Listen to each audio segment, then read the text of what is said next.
இதுக்கு எதுக்குடா வெள்ளையங்கிலி மாலைன்னு இதுக்கு ஒரு 4 பேர்ட்ட மூத்திரத்தை வாங்கி மடக்கு குடிக்க வேண்டியதானே.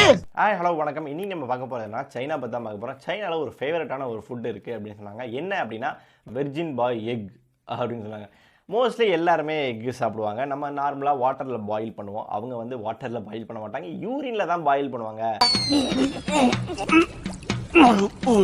பாயில் பண்ணி சாப்பிடுவாங்க, சூப் மாதிரி சாப்பிடுவாங்க. இதுதான் அவங்களுடைய ஃபேவரட்டான ஃபுட்டு. அதுவும் இல்லாமல் பல வருஷமாக இதை தான் அவங்க வந்து ஒரு பாரம்பரியமாக வச்சுருக்காங்க அப்படின்னு சொன்னாங்க.